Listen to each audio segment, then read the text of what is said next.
Invisibility, lame koozies, and Kamala's latest attempt at public speaking. You know, a lot of men are pretending to be women these days, but I'm keeping it old school. All three of my losers this week are female from birth, and the show starts now.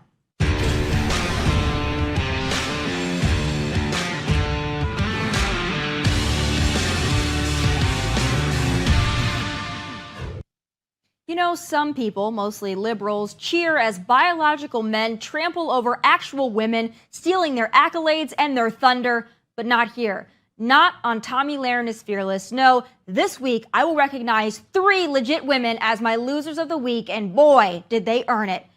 First up is the third dumbest person in the Biden administration, after Joe and Kamala, of course, KJP.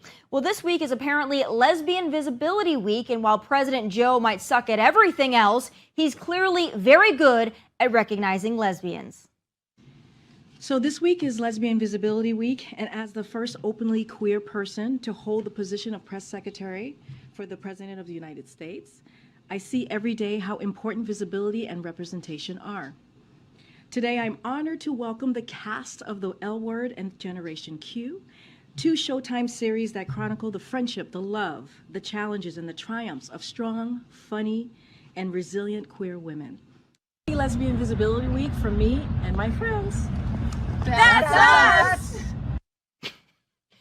All right, your country is going to hell in a handbasket, but you can rest assured and seek comfort in the fact your president recognizes the unique contributions of lesbians and also promotes them within his administration based on the diversity quotient alone. It's really going to come in handy should World War III break out. You know, just send in the lesbians.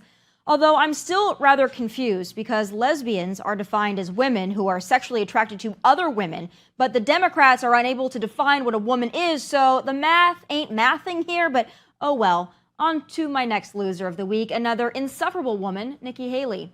If you've noticed, or more accurately haven't noticed, the only time Nikki Haley has made headlines since announcing her run for president was when Don Lemon called her old. But she's desperate to cling on to that relevance, so she's launched a line of koozies, lest you've forgotten about that one time at band camp when Nikki Haley was noticed in this presidential race. You know, this ranks just under Dylan Mulvaney's Bud Light ad as the most cringy beer-affiliated thing perhaps ever. But speaking of cringy, my last loser this week is Kamala Harris. You know, I firmly believe that anything a man can do, a woman can do, and better, and I've got the clip to prove it. You thought Joe Biden was bad at public speaking? Well, let's let Kamala give him a run for his money. So I think it's very important, as you have heard from so many incredible leaders, for us at every moment in time, and certainly this one, to see the moment in time in which we exist and are present, and to be able to contextualize it, to understand where we exist in the history and in the moment as it relates not only to the past but the future. The moment in time in which we exist. In this moment in time, here we are, existing. Folks, we are one octogenarian's heartbeat away from that being our president and commander-in-chief, so God help us. Those are my losers of the week. But still ahead, our law enforcement officers are needed now more than ever, so why is the left hell-bent on undermining them? I've got 2 officers joining me in studio next. So y'all know how much I appreciate and support law enforcement, and I'm blessed my job has allowed me to meet so many of our nation's officers and share their stories with you. So here's another one. On October 26, 2013, Officer Ann Carrizales initiated a traffic stop on a vehicle occupied by 3 members of a violent gang with ties to MS-13. Yes, illegals. While speaking with the driver of the vehicle, the front seat passenger opened fire, shooting her in the face and the chest prior to fleeing. She immediately returned fire and while bleeding and in severe pain got back into her patrol vehicle, beginning pursuit of the suspects, and all 3 were captured. Joining me now is the woman herself, Officer Ann Carrizales, plus our friend and founder of Street Cop Training, Dennis Benino. So I'm so happy to have both of you here. I love law enforcement. I love celebrating law enforcement. And I think being able to tell the stories of the people behind the badge and the uniform is really important for the national discussion right now, especially given the state of our law enforcement and the low morale in the entire industry and the way that you guys are talked about. You know, Officer Anna, I shared your story, and it's an incredible one. and it's one that you and I have talked about before, and it's still, even though I've heard it several times at this point, it's still miraculous to me. But I want to start with you and get your thoughts on, I know that you have been kind of out of the field for a while. When you're out of the field looking back on your time serving and then now the state of law enforcement today, how do you see it's changed? I'm actually still in the field. I still get in the patrol car. I just don't do it at the full-time level that I was once doing it. And even though I'm still in the field in a reserve position, it's still just so different. I can come back from, 1 month to the next, and the climate has changed and the field has changed. I think that for the most part, the biggest change that I feel is the morale, like you referenced. The morale seems to be just taking a tank, and it's going lower and lower and lower. And just when you feel like you can feel a glimmer of hope within the ranks of your partners to the left and the right, something happens, something else comes out in the headlines with their own narrative, and then the morale just keeps dropping lower and lower and lower. So I think that combined with the issues that we have in our profession with mental health and the decline of mental health, obviously that's not just a cop problem, that's a human being issue, but it affects law enforcement, and so that in turn affects morale. It's a feeling of, are we being seen? Do they even want us here? And sometimes, why are we doing it? There are still those that are clinging on to the hope that this will take a shift and we'll go back to a positive outlook amongst, between civilians and law enforcement, first responder community. But I think that for the most part, the morale is just very, very low. And from 1 month to the next, you can actually feel it just mounting and mounting. Dennis, you train officers for a living now. Obviously, that's why you're here in Nashville for the conference, which is very well attended, and people are so excited to be there and to learn, which is amazing to me that even given the low morale, these officers still want to come, they want to get better, and they want to be the best that they can possibly be in their profession. But Ann mentioned mental health. When you're training officers, and I know that you train for, drug trafficking, sex trafficking, everything, just how to be a better officer, is there any element of the mental health that you specifically address or that maybe needs to be more widely addressed? So the responsibility of it is one that we take very seriously. We started getting into it more and more and more. There is a need for more mental health professionals in the country in general. For my mental health professional friends, it's been explained to me that the bar to get certified is set so high. A lot of people don't do it, and there's just an overwhelming need. And on top of it, there's a very unique type of person that has the compassion, or has to have the compassion to be appropriate for first responders. And so some of these men and women actually go to mental health treatment and get judged because of people's positions politically against the police. So they go in to try to get help because they're human beings and they've seen awful things, horrible, horrific crime scenes. And they are talked to like they're garbage because they're law enforcement. It's wild. And we are starting to see the needle move a little bit forward. We are eons away from where it needs to be. It's a very tricky and delicate situation, but there's no question about it. Life preservation is our top priority at this company through tactics and mental health. So there's a lot of people really coming forward now, and the conversation's beginning to happen, but we are eons away from where we need to be. And I want to talk about what Dennis mentioned, and that's the divide in this country. I think it was probably maybe 10 years ago, maybe a little less, that support for law enforcement became like a Republican versus Democrat thing. It never used to be that way in my memory. It used to be we all support law enforcement. This isn't a red versus blue issue. It's just a we back the blue, whether we vote red or not, or blue, it doesn't matter. But this shift now to what Dennis was saying, that now if you're in law enforcement, now you're seen as somehow inherently conservative or inherently racist or transphobic or misogynist or whatever label they want to put on you. How do we in the media, I'm speaking for myself, how do we in the media, people like me, who want to change that, who want to show that law enforcement is for everybody, how do we go about doing that in a way that's more helpful to what you do every day? I think one of the best ways to do that is to do a lot of what you're trying to do here now, having these officers and giving them a platform, getting their stories out there. The community, the people are hearing, what they're hearing on the news based on whoever's presenting them with the information, right? And so I think if we can get more people like you to put us and give us a platform where we can tell our own stories, where you can hear the real truth behind, like Dennis said, what we see and the things that we go through, and a lot of the ways that we're spoken about as, like you said, racists. I have biracial children, and I've been called a racist more than, and I'm Hispanic, right? So it's just bizarre simply because of the uniform I wear. So I think just, giving them a platform and giving them the floor to have an honest conversation about the human being that wears the uniform. In no other profession anywhere that I've ever seen does someone get treated the way that law enforcement officers are treated based on what profession they're in. I haven't seen it, certainly not at this level. And it's not fair. Life isn't fair, but I think it's nice to have somebody in your corner to give you a platform to speak the truth and say, okay, you've seen this part, this is what you've been told, but this is the real truth. And you know how that goes. Right. People will put stuff out there that they want people to hear, and that's what people hear, and they take it and they run with it like it's the doggone truth, and it's not. And I find that the people in the world that are willing to have those conversations, some who aren't necessarily sure they back the blue, but they're willing to sit down and have the honest, hard conversations, have that open mind. We need more people like that. At the end of the day, you have just people who want to be heard. People want to be heard. They want people to say, okay, you may be right, but that doesn't necessarily make me wrong. Right?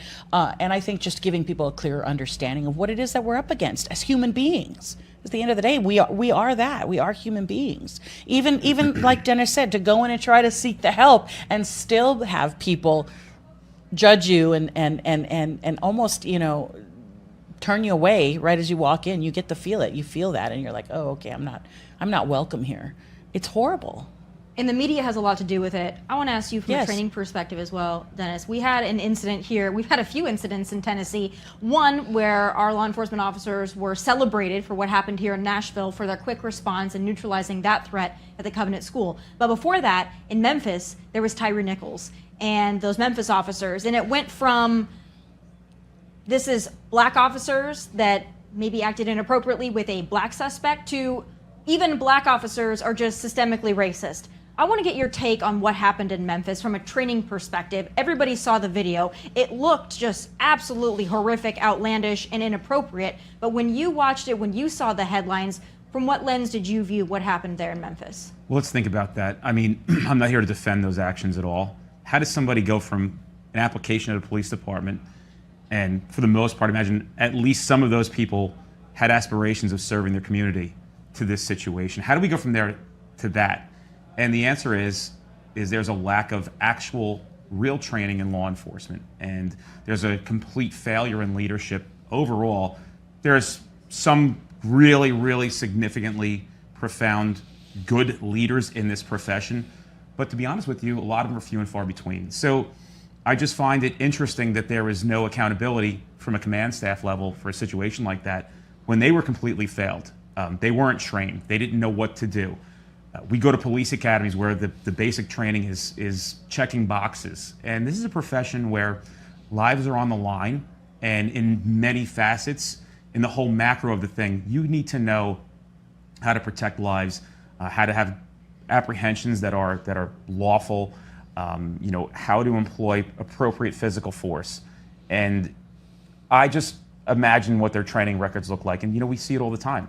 These men and women are dying to go to training, and now we're facing a new issue in law enforcement training where we're so low on manpower, they're not even allowed to attend because there's nobody to work the road. Right. So as a company, we're actually shifting to try to help offset that by creating newer products that help officers get trained while they're working. That's the new thing they're looking for. But we're so short-staffed that they don't even get the things they need to do this job, and there should be some responsibility at the higher level. Where are the politicians that have called for change? Where's the funding we need to get this training? Where are the incentives to get more bodies into these patrol cars? Where is the political backing to say, we have a problem, it's going to continue to get worse. We need politicians to step and say, we have to support the police, we have to give some kind of leeway and continue to overfund and train if you want better, more professional police officers. And then you have the situation in Atlanta where they wanted to build a police training center and the wackadoodles set the area on fire, which makes complete sense. If that's your whole motive is that you want officers to be better to burn down their training facility or burn down where their training facility is meant to be built, that makes a lot of sense. But another area where they are completely understaffed is our border. So we've got our Border Patrol agents that are essentially babysitters at this point. So I would imagine in Texas and Arizona, there are a lot of sheriff's departments and law enforcement officers that are regular police officers that have to pick up the slack for that. You personally have dealt with this. You know what it's like. But with these states like Texas being so inundated right now, are actual law enforcement officers that are not Border Patrol, are they feeling the effects of what's happening in these border states? Absolutely, you feel the effects. It is a trickle-down effect. You know, the state of Texas alone will feel that trickle down. Our hands, it feels like your hands are tied. You know, I don't work for Border Patrol, but the friends I have that do, you know, they feel like that their hands are tied, right? And there's absolutely no way that you could be facing an issue that we're facing at the border and not feel that trickle down, even as a person working in law enforcement that doesn't necessarily work for Border Patrol. You're going to feel that trickle down because what ends up happening is you see the remnants of it in your communities, you know, kind of like I did. Does that make up for all of the crime we're dealing with? Absolutely not. But it's a problem, and we know it's a problem. And I believe that while there's so much work to be done, you're still expecting, you know, the patience is there for all this to get worked out, but we're not afforded that same type of, you know, Right. Consideration. We still have to deal with the problem, and you're expected to kind of work miracles out there with what you got. And at some point you have to kind of question, where are the political leaders, you know, the ones that are calling for this, that, and the third? They've got to get their work done before we can really be as effective as we can be out there on the streets. And the bottom line is we're going to continue to feel that trickle down until this problem is really focused on and fixed. I don't know when that's going to be. But until we do, we will continue to see the problems that we have trickling down into our communities, the good men and people in the communities that are going to have to face issues as a result of that.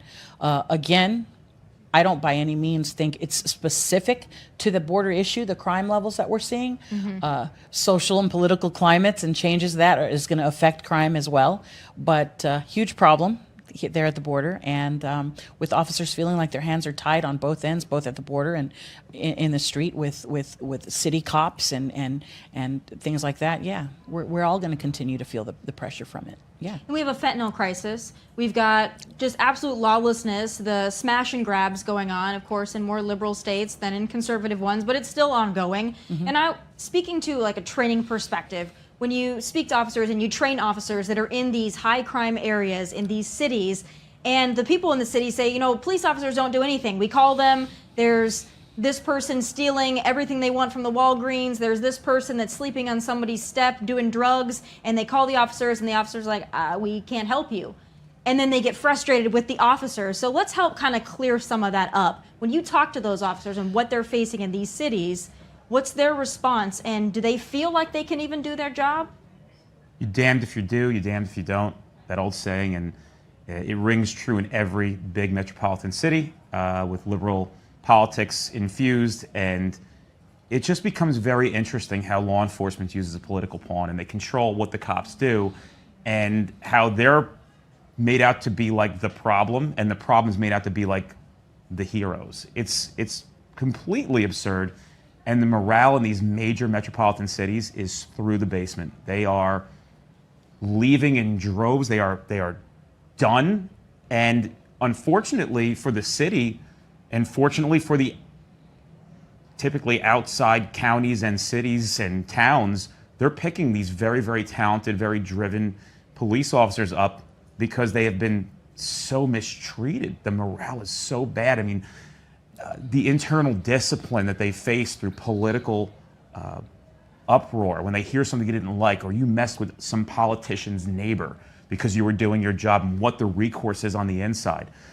Guys and girls who want to go out and protect your society and catch bad guys, which cops are supposed to do. That's what they're supposed to do. They're supposed to go out and stop things before they happen, so we don't have situations like active shooters and drugs being sold. And they're literally handcuffed and told, don't even bother you're only going to find yourself in more trouble. And then you can go to other parts of this country, and they're encouraged to go out and do that kind of work. So the message is clear. If you're in a big city, it's not worth it. But if you want to do police work, these other cities and these sheriffs, they welcome you with open arms. Florida's one of those. Ron DeSantis giving bonuses to officers, and a lot of New York officers are heading to Florida, and it makes perfect sense. But I want to ask you, you're both parents, and you're both law enforcement officers in the law enforcement field. Would you want your children to go into this profession as it is now? Would you encourage them if they came to you and said, I want to be a police officer? Officer, and I want to start with you. Is that something that you would advise? And I want you to be honest. No. And why is that? You know, this profession, it's cost me a lot. I love this profession. It is an honorable one. But I know the cost. And I don't think there's a mother out there whose child is out there working in law enforcement today that doesn't bear the worry for that. I know what it's cost me. I know what it's cost my family. I know what it's cost my children. It's taken a lot of their innocence from them at a very young age. And so if they came to me now, first of all, I would be shocked because I know what they have had to go through as a result of mom being in law enforcement. They know that I don't know how to explain it, but there's still nothing that I would really rather ever do than protect people. And I haven't always been able to reason that with my own children. And so there were times growing up that they were very bitter toward me. They were very angry at me because they couldn't understand it. But now that they're adults, if they came to me and said, I want to work in law enforcement, my heart would sink. I would be afraid for them because you're talking about them wanting, or anyone who wants to come into policing right now, coming into policing during a different time. It's just a different time. So I always say hats off to the little baby cubs coming into the career now, because when we came into the career field, it was revered. Like, wow, you're a cop. Wow, that's amazing. That's awesome. It's just different now. And the violence level, it's just different. There's so much different about the dynamic of policing today in America that if you're asking me to answer you honest, I would have to say no. I don't want that for my children. I don't want them to go, hey, I decided to become a cop because I wanted to develop, issues with my mental health. I wanted to struggle with post-traumatic stress issues. I wanted it to damper my relationships. I wanted it to question the very fiber of who I am as a human. I wanted to go give my life for somebody who doesn't even appreciate me or want me there. Who would want that for their kids? Not me. But if they did come to me and say that, my children are my world, and I would support them, but I would have so much fear for what it would cost them. And while I still love this profession today, someone coming into it today is just going to have to come into it with a whole other set of tools than, someone like me did. I didn't have a tool belt that I entered in with. They gave me one, and they told me to equip it with what they told me I was going to need. And that wasn't all I ended up needing. I know that now, 20 years in with combined military police and civilian police experience, but I didn't know that back then. So having that knowledge now and having my babies come to me and say, I want to do this, I would be terrified, and I wouldn't want that life for them. Dennis, is it more dangerous now? Is it more dangerous to be a police officer, or is it just the environment to where you can't do your job, and you can't do your job well given the political climate? Or is it just everything is more dangerous? That's what I really want to sort out when you're thinking about your kids and if they wanted to enter this profession, which most people would be ecstatic if their children wanted to do what they did. But what I'm hearing from Ann is that that's not how she feels with this particular field. I think there's a lot of wonderful moments in police profession every single day that nobody ever sees. And I don't think people realize that every day when you're a police officer, you really have an opportunity to impact somebody's life. The news doesn't show that. Thousands upon thousands of wonderful gestures. And people don't know that there are times when people will come up to you and unexpectedly recognize you and say, you were there at this moment, it was my worst moment, and you were so kind and compassionate. So we have a real opportunity to be great human beings. And I've said it before when I was on the show, and I'll say it again, the profession isn't going anywhere. So we do have to shed some light on how wonderful it could be and what it takes to get there. Do I think it's more dangerous now than it has been? I don't know if it's more dangerous in the sense physical danger. I think that's always been an existing thing. We've had almost about the same amount of lives lost. And again, I don't want to get into debates with people about, well, it was 10 more last year and 13 less this year. I'm saying consistently, and unfortunately, there have always been police officers who've lost their lives in the line of duty. But what I think happens is, with politics the way they are, with the media the way they portray the law enforcement officer, because it sells ad space and because it's a hot topic issue, if it bleeds, it leads. I think that you are going to be second-guessed in a profession where we have to give police officers the benefit of the doubt to not be second-guessed, to say, we get it's very hard. We didn't give you much training to try to assess these situations. We get that we're sending you to situations that are almost hard to figure out. And if you make a mistake, I'm not saying you murdered somebody. If you make a mistake, if something happened you didn't know and it was honest, there is going to be some leeway. We'll understand why that is. If it's continual, obviously we'll have to have some kind of intervention at that point. So if my children said they wanted to be police officers, I think as a known figure in law enforcement in today's day and age, I would just give them good guidance on where you can make a difference and what the job really entails. And hats off to all the men and women that are still showing up and believing in the cause, because it's a calling. You can't ignore it, and you got to scratch that itch, because once it gets you and you believe in it, it's something that you're going to have to go and do. And unfortunately, with that job, it gets unfair at times, but it takes a real resilient person, and we have some of the most beautiful souls doing this job with such kind and compassionate hearts. And we're converting more people down that road to really be thoughtful about who they are, how they're seen, and everything they do being an important role now in today's country that's worth it to be an example. And as weird as it sounds, I think in some of this bad, some really good's coming out of it. I think you're getting a better police officer today's day and age. And I think you're getting people who really take this profession much more seriously and know there's an expectation to perform in a certain way. Well, I'm glad we can end it on a high note. At least this is all happening, and it's happening with people like you that are out there able to be the voice. Because I know so many officers don't want to be a voice. They don't want to be seen politically. They don't want to speak up. They want to do their job and go home to their families at night. But it's going to take people like you and people like me in the media to make sure that this is a profession that is still revered and people still want to do it and answer the call. But thank you both for being here. You are two of my great friends, and thanks for everything that you do and all the officers that you represent, and especially Dennis for bringing them all together here in Nashville. We super appreciate it. Thank you so much. I appreciate Tomi. it. All right, still ahead. Nikki Haley is going after Ron DeSantis, and it's even more hokey and gag-worthy than her ugly koozies. My final thoughts are next. Nikki Haley is now running to be Trump's VP, and it's excruciatingly and embarrassingly obvious. And I have some final thoughts.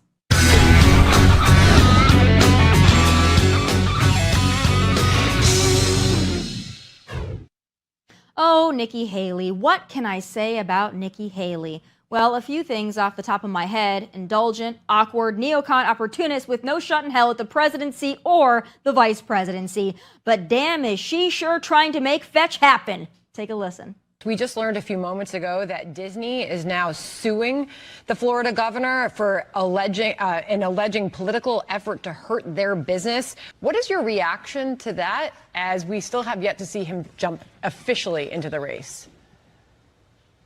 You know, as governor, I took a double-digit unemployment state and I turned it into an economic powerhouse. Businesses were my partners, because if you take care of your businesses, you take care of your economy takes care of the people, and everyone wins. And so that's the way we dealt with it. South Carolina was a very anti-woke state. It still is.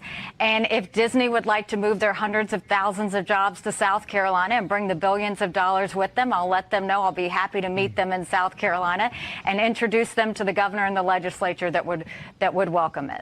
I'm honestly surprised she didn't offer to move Disney to Ukraine like she wants to do with what's left of our tax dollars / national dignity. And her voice, her attitude, well, it's giving Hillary vibes. Oh, and her invoking the sanctimonious label for DeSantis in her tweet is so cringeworthy, it actually makes me embarrassed for her. But one thing is pretty clear to me and anyone else with ears and eyeballs. She knows she has no shot in hell at winning the nomination, let alone the presidency. She's polling at or below Kanye West at this point, and it's gonna not suddenly get better for her. So she is desperately, and I mean desperately, trying to set herself up to be Trump's VP pick. That's also not gonna happen. She spent the last 7 years calling him a racist on and off, except when she wanted that ambassador job, and this is no different. DeSantis hasn't even announced yet, but still the other Republicans in the race just can't seem to talk about anything or anyone else. It's giving off obsessive vibes and, dare I say, yes I will, DeSantis derangement syndrome. He's living rent-free in their heads, and he isn't even a presidential candidate yet. I also don't get the strategy of other Republicans in the race, including Trump and especially Nikki Haley, dogging on DeSantis for taking on the leftists in the culture war. Since when is that a bad thing, and why are Republicans on the same side of the issue as Democrats and rainbow wackadoodles? Also, living in Florida and trying to convince voters Florida is actually a horrible place doesn't make a ton of sense. Really, none of the attacks on DeSantis make sense strategically, unless his future opponents care more about winning the nomination than they do the actual White House. And bingo, I think I've cracked the code. You know, I get it. Primaries are contentious, and they should be. But perhaps wait until the man is at least your actual and announced competitor before you relentlessly try to take him down. It's not a good look or a smart move. But hey, those are just my final thoughts from Nashville. God bless. Take care.